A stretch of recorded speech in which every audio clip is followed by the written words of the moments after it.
From the center of the universe and the home of your Grey Cup champion Toronto Argonauts, it's the X's and Argos podcast.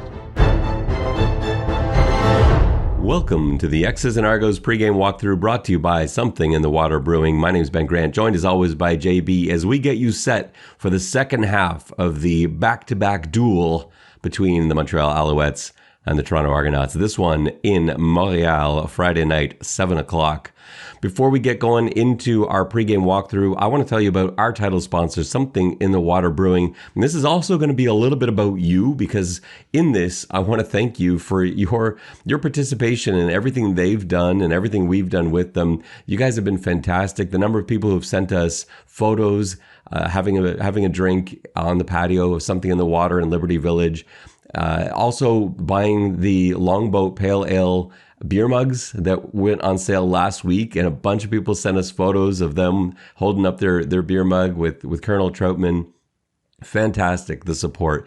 It helps that they also have fantastic beer. I think that makes it even better. Like, I think you would support our sponsors no matter what. It's amazing that Something in the Water is a terrific place to have a beer. They've got a number of outstanding award-winning beers, and their steps from BMO Field and from Lamport Stadium. So it couldn't be better situated in Liberty Village. So if you haven't done so yet, do like our other listeners are doing and visit Something in the Water the next time you get an opportunity in Liberty Village.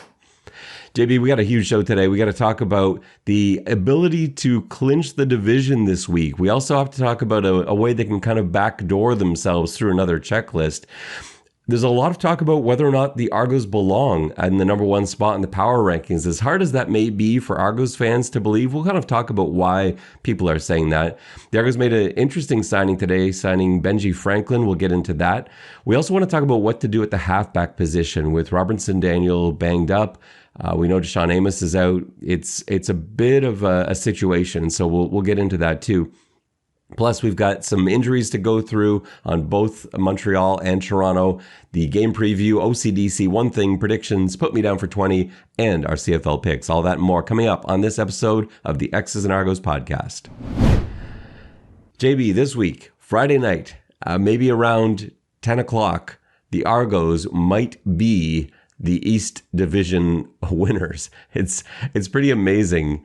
We talked about this a few times already because we've seen it coming for the last few weeks, but it's here. This is it. This is the game that could decide that the Argos can shut it down. You can do whatever you want. If the Argos win on Friday night, that's all that matters until the East final. Think about that. They will still have 6 games to play and then a bye and then the East final. They will have 7 weeks where nothing they do matters, which, is that too much? Is that good? Is that bad? Like, well, I'm kind of nervous. In a way, it's like being an unofficial Ottawa Red Black. That your games don't matter? Oh, none of your games matter, and most are only on the radio. Yeah, hopefully that's not them tuning in to listen to this one. I don't think we get a lot of Red Blacks fans listening, but my apologies towards Ottawa Red Blacks fans. It was there. I had to take it. No, that's fair. But no, seriously, it's a long time. Ridiculous. I mean, it's ridiculous, and in some ways, it's probably not ideal. I guess it's somewhat. I think it's fine, and they have lots of guys who are banged up, and it lets people get back. But to be honest, I think most sporting history will tell you that shutting it down for 6 weeks is not particularly useful. It's too much. Like, I just think it's too much. I think the way you have to handle that is a little different. I think what you do there, and you're going to have to risk some exposure to injury, but I think what you have to do is either decide, okay, we're going to take a week and rest a bunch of guys, and then we're going to go full at it for 3, and then like rest a bunch of guys again. Like, that's a strategy. Or you rest a bunch of guys for a few weeks and then decide, okay, we're going to go hard in the last 2 weeks of the season and going into the bye. And then you come at it again. Maybe that's I don't know which one. I would like to, that's the next question I want to ask Coach Dinwiddie actually is maybe I don't think he would give me an answer until it happens. So he's not going to say that before the Montreal game, but maybe in post game after Montreal, if they win, maybe I can ask about that. So we'll see. But it's it's a good position to be in, but it's almost awkward. Now, the other way they can check off a box this week, even if they lose to the Montreal Alouettes, if Hamilton loses to BC, Toronto clinches a home playoff game. And so while they won't have clinched the East in that case, they could still be caught mathematically by Montreal. If Montreal were to get first place in the East, Toronto already would have clinched second, and so therefore the home playoff game in the first round of the playoffs. So even with a Toronto loss this week, they can clinch a home playoff game. So that's another, we talked about this a few weeks ago, like you've got a bunch of boxes to check. These are the ones that go along the way to getting that division title wrapped up, that East Division home playoff game. And so this is another box. And so I think, if they win, that's the easy route, then both of those are covered. But even if they lose, there's that chance, and I think a pretty good chance that Hamilton loses this week. They've got BC, they've got Winnipeg this week. So they're in pretty tough. So we'll see how that goes down. But I know the Argos want to take care of things themselves. They don't want to back into any of these box checks. But yeah, it's a pretty wild scenario for what will be September 15th. It's been done before, but it's early. JB, do the Argos belong in the number one spot in the power rankings? And I ask you because you don't do an official power rankings. I do, and I have them in my number one spot. Where would you have the Argos one? I would probably have Winnipeg one because I think that Winnipeg has had a harder schedule. That's an interesting take from you. Sorry, go on. Just to edge out. I think I think that they've had harder games slightly, not significantly, but slightly. I don't know how many signature games Toronto has. I think the dismantling of the Lions for sure is a signature game. But I would give Winnipeg, if I were to give a power ranking, I would still give it to Winnipeg as the one, but then and we're gonna see in a few weeks who's on top. But I do think they come out just ahead for me. And I don't know if we will see in a couple of weeks because if Toronto clinches, that's how. I mean, we can get into that debate, right? Like I wouldn't show Winnipeg a thing if Toronto clinches. Like I would go in there with nobody, and I would just try and collect data. I want to run a billion different formations. How do they line up on this? How do they line up? How do they react to this motion? What do they do here? Like that's all I would do, and I don't care if I lose 50-0. That's my approach. I don't think Coach Dinwiddie's wired that way. I don't see him doing that. But like I have done that before in games that don't matter. I've completely just shut things down and just tried to collect information from another team. So that's my approach to it. So I don't know if we'll get that matchup, and that probably will put Winnipeg back on top of everyone's power rankings if they do win that game, even if Toronto's sitting everybody. But your argument is a popular one. You're not the only one saying that. A lot of people are saying that around the league. They look at the way Winnipeg dismantled Saskatchewan, and they're saying, like, can the Argos look like that? And the thing is, we haven't really seen that sort of result, those sort of numbers, but we've seen some impressive Toronto Argonauts wins. And you certainly look at the standings. The Argos have one loss, the only game in which their quarterback was knocked out at the beginning of the second quarter. Was that a tie game at the time? Like it was close, whatever it was at the time. Mm-hmm. The Argos had already put up a touchdown. Every other game they've won, and most of them very handily. And so Winnipeg's got 3 losses. So I guess that's the counter to that is, look, they've got by far the best record. No, I agree. They have some bad losses. They do. Yeah, it's an interesting. I think I'm just naturally, not about putting Toronto at 1. I don't like being in the number 1 seat. I like coming at the number 1. So I think it feels more comfortable to have Winnipeg at the top. Yeah, I'm that way too. I much prefer to be the underdog. And Coach Dinwiddie's talked about that as well. After the Calgary loss, it sounded like he was almost relieved at the thought that they might not be number 1, but they still, I think they still were they were 2. They might have been 2 for a week and then jump back on top again. But I think he would like to be the underdog. I think that's the question. The question is, okay, who is the 3rd best team in the league? That's BC. I don't think there's much question to me. and certainly Toronto took care of them. And Winnipeg did as well. Who's the fourth best team in the league? That's it. Like, I have no idea. Maybe Saskatchewan. Yeah, that's what I have. Saskatchewan as 4, but like they just got their doors blown off. Yeah, and I mean Toronto took care of them too. I think it's very close. Yeah, it couldn't, really couldn't be closer. All right, JB, let's get into this Benjie Franklin signing. So this one came up today. Benjie Franklin signed with the Toronto Argonauts. Let me tell you a bit about him. I did have some time today to do some film. I feel pretty comfortable with what I saw. I also reached out to all 3 NFL teams or media from all 3 NFL teams that he spent some time with. I heard back from 2, from Jacksonville Jaguars coverage as well as Seattle Seahawks coverage. They're really high on this guy. The Jacksonville guys especially, they really liked him. They thought he had a real shot of sticking around, and it just didn't work out long term. Seattle was thinking that he really had to make it as a special teamer, and he had to show up there as a punt returner, kick return specialist, and that didn't really materialize, and so he kind of was stuck in a numbers game.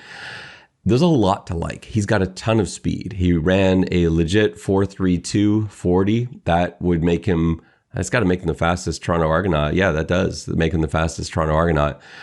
And he just doesn't quite have NFL size. He's 6 feet, which is great. 172, very light for an NFL corner. Even nowadays, like, you do have lighter corners now. That's still on the very low end percentile wise. He's only really played outside. That's all he's ever been asked to do. And so that's his role coming in. Going back to his Tarleton State, I have watched more Tarleton's between Ben Holmes and now Benjie Franklin. I've watched more Tarleton State film than I ever thought I would. That's interesting because I don't actually love that film of him, but I can see what the issue is. He's so much faster than everybody else playing that he's got some, I'll call them bad habits. I guess he's baiting quarterbacks, right? He knows that he can catch up to receivers. So let guys go. He'll look like he's clouding when he's not, just to trick guys into making mistakes. And he capitalized on it. He had a ton of picks. He's pass breakups. He's all over the field. So it's not actually that, it wasn't very helpful to me. And I think watching his preseason NFL stuff, that's where you really get a look at him. And I think he's a really good corner. I think he looks very much like a potential player in the CFL. I think he's got a lot of really nice CFL measurables, and that speed is something else. Change of direction too, right? That's something that stood out on his film. So I'm excited about him. I don't know how fast he comes in here and can contribute. I think we'll see, but that is a really nice signing to me. And you don't often get these guys who have just come out of NFL camps that come up right away. And so it's rare. So I do like that as well. JB, what is to be done at the halfback position? DaShaun Amos is out.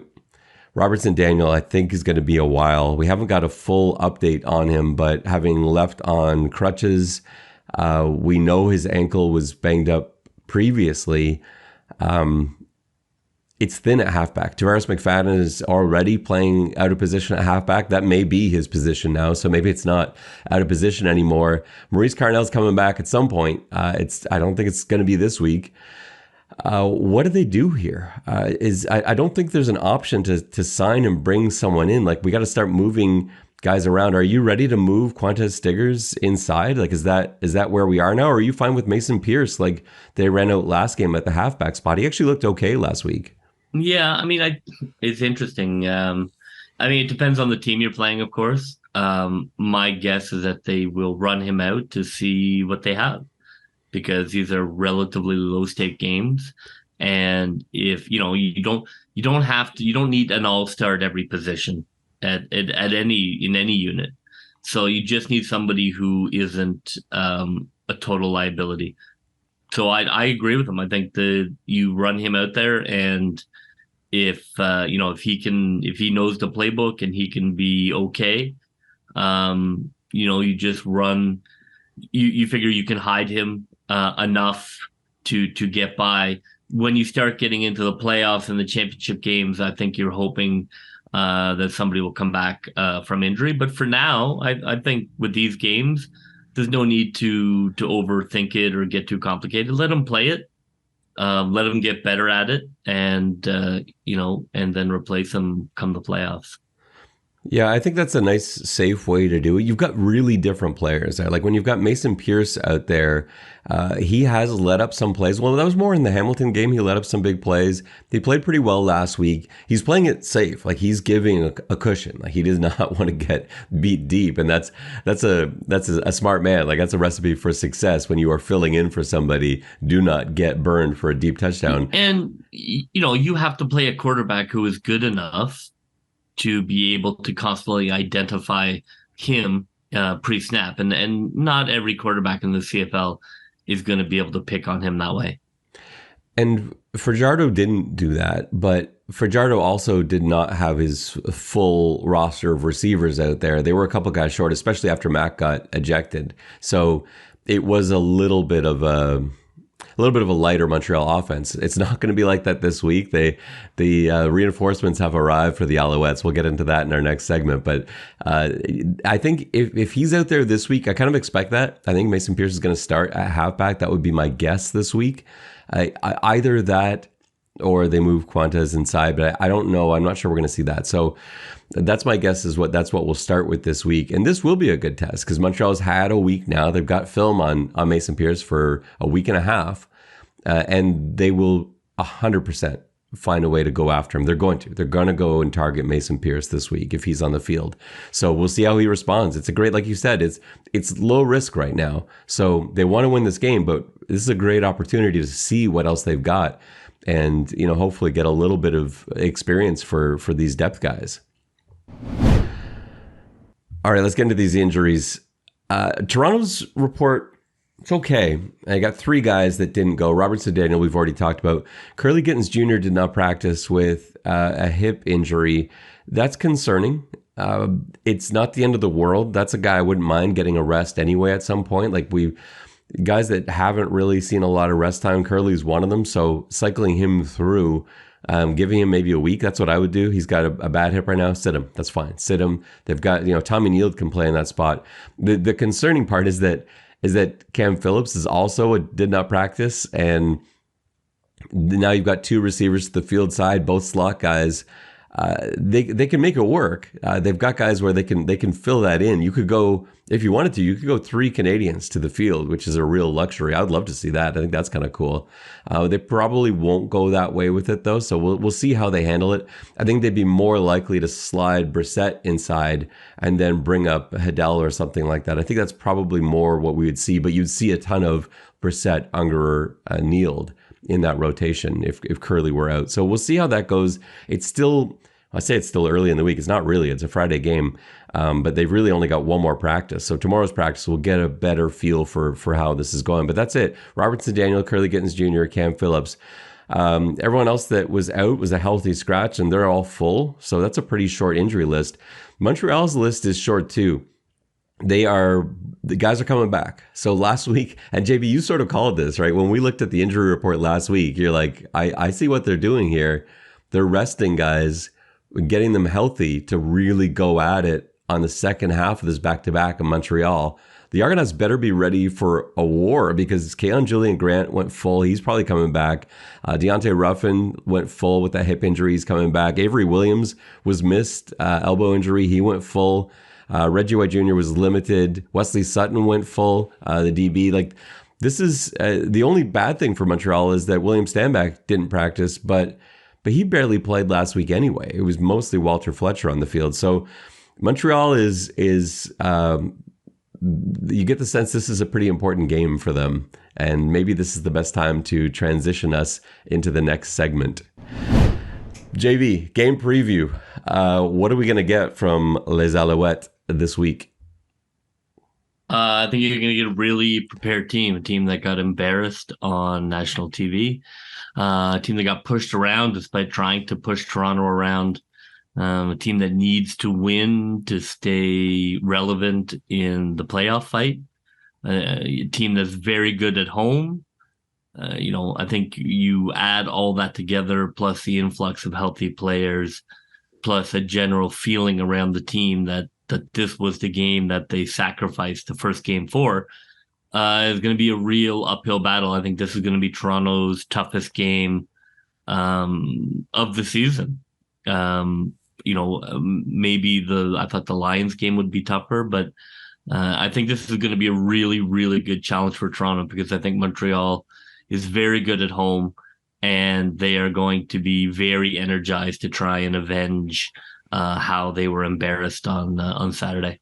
I agree. And I actually think Montreal matches up pretty well against Toronto. They have some flexibility. Like they've had their issues this season. They've had issues getting touchdowns through the air. They've had some explosive run days, but like when they're firing, they do match up well. They've got a little bit of everything, right? It's not one thing you can just shut down when they're working. And now, will they all be working? We'll see. But like you say, this is it. Like this is all hands on deck for Montreal. They're ready to go for this one. I agree. I think this is going to be the toughest opponent that the Argos have faced so far this year, not in who they are on paper, but in the effort and the play that they're going to get on Friday night. I think Toronto better be ready. This is tough. It's hard to win back-to-backs anytime. Winning both ends of a back-to-back when Montreal is desperate like this and they're bringing everyone back and they've seemed to have sort of schemed it this way, and it's in Montreal, a place that Toronto doesn't always play well. It's a tough place to play. Everything about this is bad for the Argos. They're not banged up, but you got a couple guys that you have concerns about, like certainly banged up in the secondary. This has the makings of trouble for the Toronto Argonauts. If they were to win this game, I would consider it the most impressive win they had this season. Yeah, I think that's fair too. And I think people would laugh at that, because I think you would say, well, how could Montreal there? Because if they win the game, Montreal, do they slip to below? They'd be below 500. If Toronto wins this game, Montreal is 6-7, and people will say, well, how can that be the most impressive win? What about beating BC? What about? I just think division rival for clinching first is never easy to clinch on the road. Back-to-back, injury return. I just think you put it all together and it's going to be a hell of a fight. Agreed. JB, let's get to OCDC. OCDC is brought to you by the Business Barbershop and Spa. They invite you to experience Etobicoke's premier licensed men's grooming lounge for hair, face, and body care. They're celebrating 10 years in the Kingsway. You got to check it out. It's right at Royal York Subway, right on Bloor Street, right there in the Kingsway. It's just steps from the subway. It's a fantastic place to get your hair cut, to get a shave, to get a massage if you want, to get a scalp massage, all that stuff. Whatever you want to do. You want one part of that, you just want a haircut, great. It's the best place you can get your haircut. Check out the Business Barbershop and Spa. You won't regret it. OCDC, JB, I'm going to start it off on the offensive side of the ball for the Montreal Alouettes.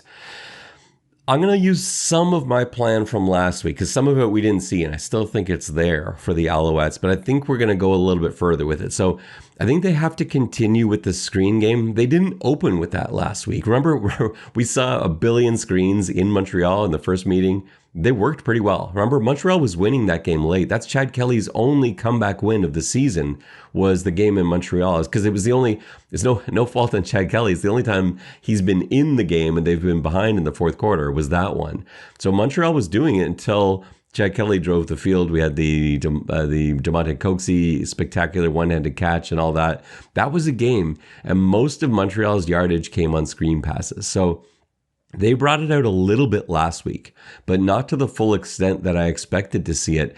And I think this week you're not only going to see traditional screens, you're going to see things built off that screen game. You're going to see screen progressions. So you will see double screens. You will see fake screen and goes. You sort of the pump fake outside and then the over top, or the pump. Probably more likely against Toronto would be a pump fake and a slant. Pump fake slant, pump fake seam. I think that's probably the stuff that we will see against Toronto. I also, if I were Montreal, I want to throw it deep, just 50-50 balls. If you can find isolated matchups, you find Toronto will play a lot of cover four, they'll play some match, you're streaking down the sideline, there's probably only going to be one guy with you, not help over top all the time. Throw the ball up for your guys. Throw the ball up for Austin Mack. Throw the ball up for any of those guys to try and make a play. If Keon Julian Grant's back, he's another guy. Go see if he can make a play. That'd be the basis of my Montreal strategy this week. I would not try and run much. I will play fake, a lot of play action, but I don't think, like we saw, like it's tough. Montreal tried to run the ball last week. They couldn't. And I think it's going to be very similar again this week. So I think it's got to be done through the air. That's how I would attack Toronto. JB, you are the Montreal defense. What is your plan for this week? I think that you want to play a lot of man defense. I like having a free safety. Playing a lot of cover one, but the safety in the middle of the field, looking seams, looking to take one of those high risk balls that Chad likes to throw. I think when you stay in man, you frustrate him. He when he doesn't see open receivers, he just gets angry and fires the ball 150 miles an hour sometimes. So I think that's what you're looking to do. I think you're looking to be on top of those receivers. Don't give them windows. I think Toronto has a receiver core that you have a better chance of playing man with. So I would go man there. And in terms of the running game, I think you have to come heavy on first down and not allow Toronto to get 5 yards. You have to keep them a 2nd and 8, because if you're at 2nd and 5, now you're really in trouble. Now they can go both ways. So I think you have to run blitz on first down, take away the quick out to the running back, and just play really tough man coverage with the safety lurking. Try and frustrate. I wouldn't blitz Chad. I think you just have to frustrate him with guys that aren't open. Switching over to the good guys, my plan for the Argos this week is very different from my plan last week. The Argos ran very well last week against the Alouettes, and the Alouettes are getting some reinforcements this week. We already talked about the return of Williams. You've also got Sankey, who's been signed, brought in from the XFL, but prior to that, it's Saskatchewan. So they've got some. There's some reinforcements. Linebacker is going to be a lot more problematic this week than it was this past week.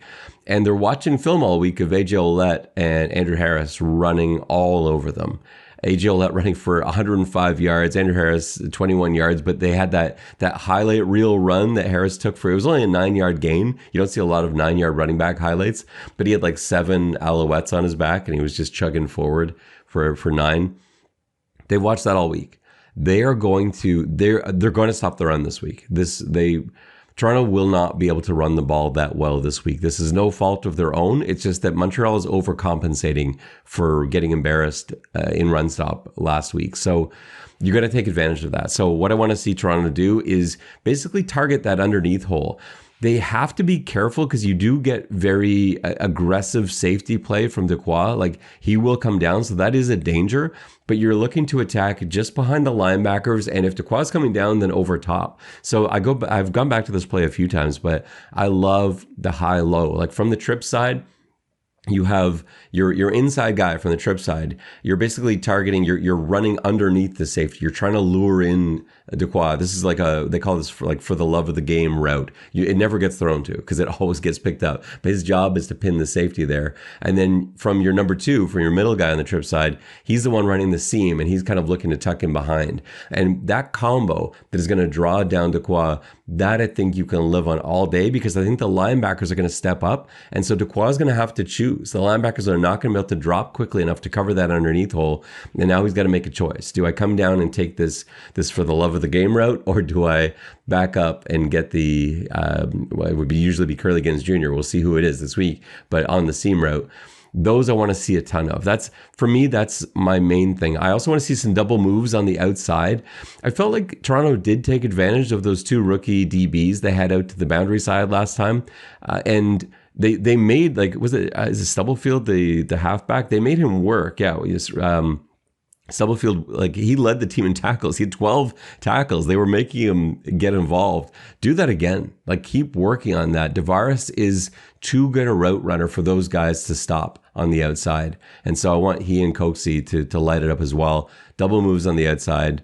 And one last thing too. So last week I talked about this on the broadcast with Hoagie, and I don't think I brought it up on our show.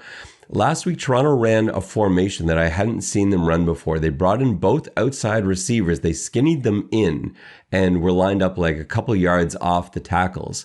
They did that maybe 7 or 8 times. And every single time they ran that motion, it was a running play. Every single time.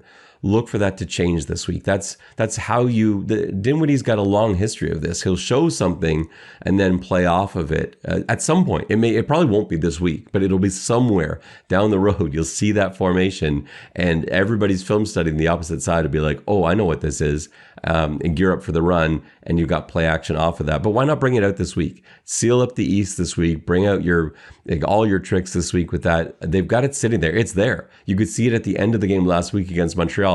They bring those receivers in. Everyone gets in tight. There's all sorts of space on the outside. It can be quick outs. It can be floods to the outside. It can be, you can run pick routes out of that too, which are great. So I don't know what he's got up his sleeve. I'm sure it's something, because you don't typically run out that same formation again and again and again if you're not going to do something with it at some point.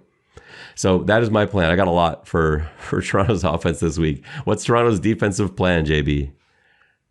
Well, Montreal is not very good at many things offensively. They're decent at the deep ball, and clearly Mac has great chemistry. So I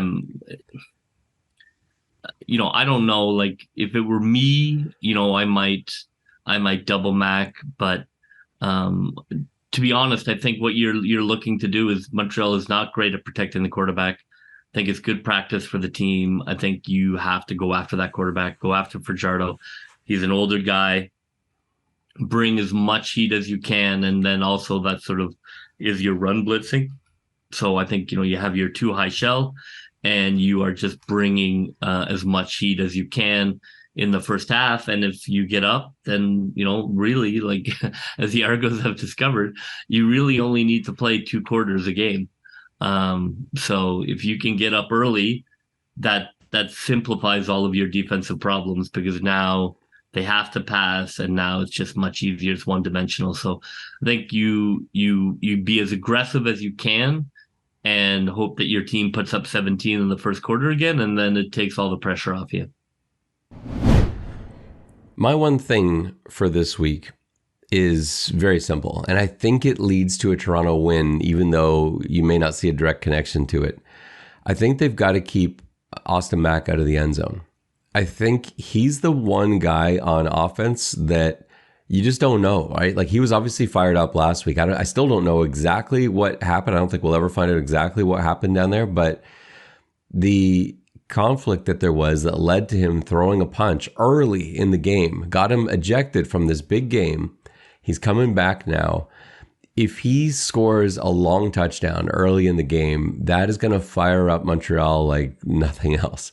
They've got to keep him off the scoreboard. He has to be, you can let him have a bunch of catches, and that's more Toronto style anyway. Like, they'll let you take stuff in front, but do not let him beat you down the sideline. Do not let him get into the end zone. That's my one thing. Keep Austin Mack off the scoreboard. Toronto wins the game. Where are you going, JB? My one thing is a defensive touchdown. I think it's time. I think that it's luxurious to look at some of the minor flaws in this sports car or yacht that is the Argonaut team. I'd love to see a defensive touchdown, whether it be a fumble return or a pick six. The defense is good enough, obviously, and I'd like to see. I think it's a defense that could score more. When you look at the playmakers on that group, I'd like to see that. I wonder about Tavares McFadden. Him in the halfback spot, like, he's a pretty good ball hawk anyway, but he never really, as a corner, and he always was out at corner, he never really got that kind of opportunity. From the halfback spot, you get way more balls that you can influence, and there's also more room when you do catch it. Like, he can burn. So he's a guy I'll be looking at. If you're looking for one defensive player for a pick six this week, Tavares McFadden. That's where I say that's coming from. JB, how does this one end? Is this a Montreal win? Is this Toronto clinching the East? I am for the first time this season, I am going to pick an opponent. Wow. I think Montreal wins, at home with all of the reasons we talked about. And I just think it's such a more important game to them. I will take my hat off, certainly, to the Argos if they get it there, but I'm leaning Montreal. I think Montreal wins 24-18, and Toronto continues its spectacular record of losing when scoring under 19 points. Yeah, that's an amazing stat. That is one of the best stats you've ever dug up. It's unreal. Like that stat is just 1 in 42 since 2015. Unbelievable number. Yeah. I'm almost there with you, but not quite. I just think the Toronto team's too good. Like, they've answered the bell every single time. And as long as Chad Kelly is out there, I think he's going to put a drive together at the end. They've got so many playmakers. You just put, even if Kurleigh Gittens Jr. is out, you have Chad Kelly out there throwing to DaShaun Daniels and DeMonte Coxie. You've got AJ Ouellette and Andrew Harris that you can use out of the backfield too. Chad Kelly's going to put a drive together at the end of the game if he needs to, and I think he will in this one. I think Montreal is up late. I think Toronto is really tested on this one, and I think they pull out a game-winning drive at the end. I've got Argos 31, Alouettes 29, and it is a nail-biter. It is more of a nail-biter than the last time the Argos were in Montreal. Now, going your way, though, is interesting because you know who's up next week, right? Like to be able to, so if the Argos don't win this week and they end up returning home for a home game against the Hamilton Tiger Cats to clinch on a night game, Saturday night game in Toronto against the Ticats, that would be kind of fun. But I know the staff, this team, they want to get this thing done. They definitely want to get this wrapped up and put Montreal away as well. You just want to bury it's more about, it's not even about winning the game themselves, because they're like, let's face it, they're going to. You look at the standings and the math of it.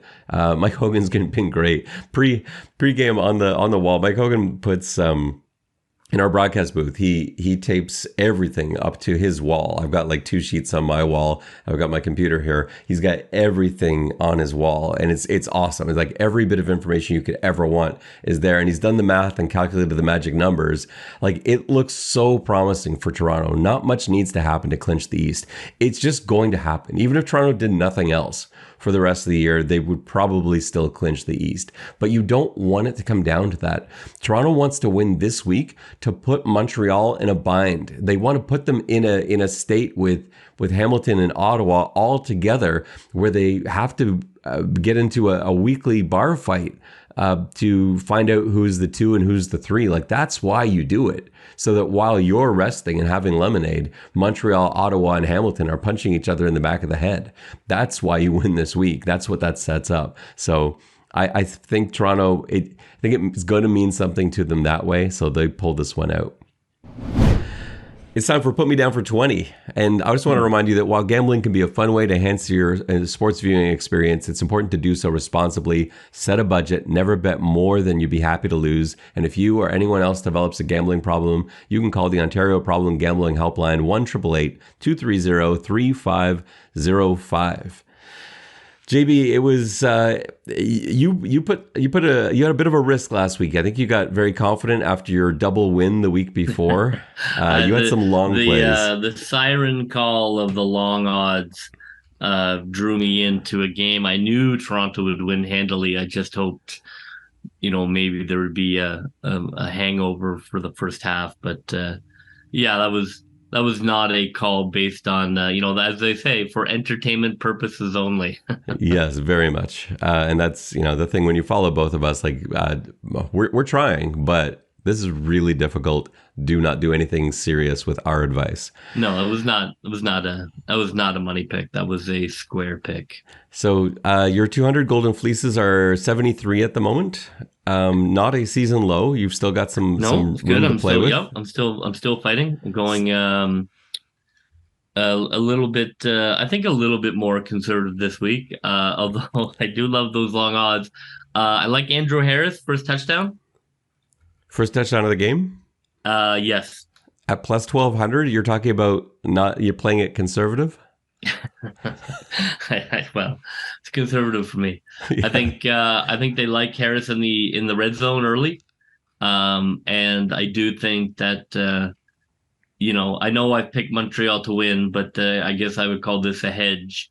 If Montreal doesn't win, I think that Toronto gets out to an early lead, and I've been burned by the early Harris touchdown before, so I am on the early touchdown train. At plus 1,200, this would almost bring you back to your 200 golden fleeces. I mean, you'd be right there. It seems very long from where I sit, but that's probably why I'm at 72 golden fleeces. And where are your other 10 golden fleeces going? My other one is what's my other one? You sent those to me somewhere here. Hang on. Oh, you got BC. Did you play them up to minus 14? Is that what this is? No. Yeah, no. I'm looking at BC to win by 14. I like them to take care of business. It's not great. 125. It's okay, but I like BC to win by 14. All right. On my side, I won and lost last week, but my win was a big one. It was plus 200. And so I'm now at 334.2 golden fleeces, if you can divide up a golden fleece that way. I'm going back to the DaShaun Daniels thing. The odds are plus 175 again this week for a DaShaun Daniels touchdown. They went all the way down to minus 220 last week after he scored like a touchdown in every 5 minutes for the previous few games. So they're back up to plus 175. No passing touchdowns last week for Chad Kelly. I don't expect that to be maintained today. So I like those odds on DaShaun, especially if Cam Phillips and Kurleigh Gittens are banged up. Let's look for DaShaun for a touchdown. And then my other 10 golden fleeces are a Winnipeg minus 6.5. That's just sitting at minus 105. Winnipeg beating Hamilton by a touchdown. Winnipeg's a much better team. Like, as you said in an earlier segment, they have a legitimate argument that they are the best team in the CFL.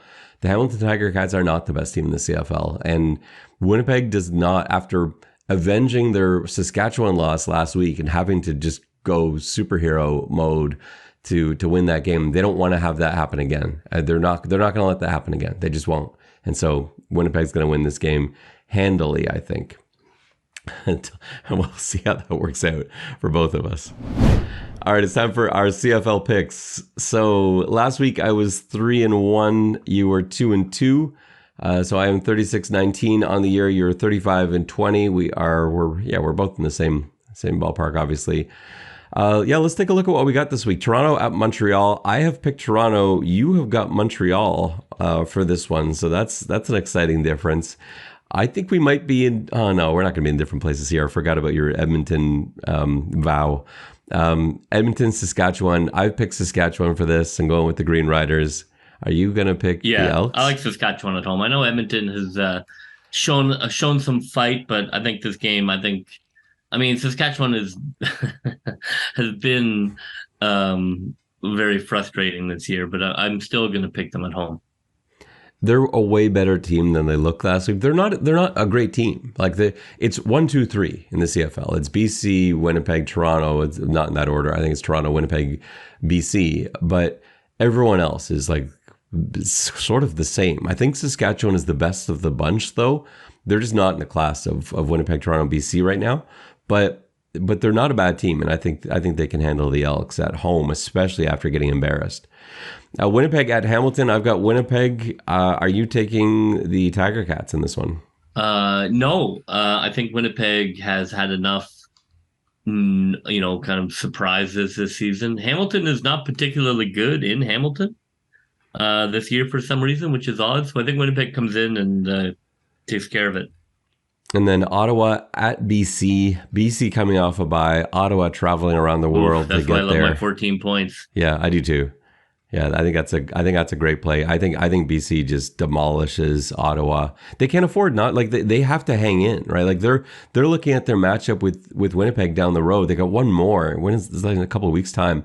And they have to bank this one. Yeah, they just have to stay there because that's what's keeping. They just can't lose. They can't lose another game, and so they're not going to let this happen. They'll take care of business early. Famous last words. We'll see. Again, we'll see how that turns out. Meanwhile, Ottawa wins 28-27 in overtime. It's happened to us like 30 times this year, where we're like, well, there's no way this team wins. I just don't think BC gets caught by surprise. They got caught by surprise by Hamilton. I would imagine that conversation with their coaches is fresh in their mind. I don't think they get caught sleeping on Ottawa. Friday night, 7:00. Toronto is in Montreal. You can catch me on the broadcast with Mike Hogan on TSN Radio or the digital version of that. It's going to be a great one, JB. This, like you said, we expect this to be the best game of the year. We expect this to be the best test of the year for the Toronto Argonauts, so make sure you don't miss it. That will just about do it for us on this pregame walkthrough edition of the X's and Argos podcast. For JB, this is Ben Grant saying so long, and may all your pre-snap reads be good ones. I'll see ya. Go, Toronto Argos, go, go, go. Pull together, fight the fight.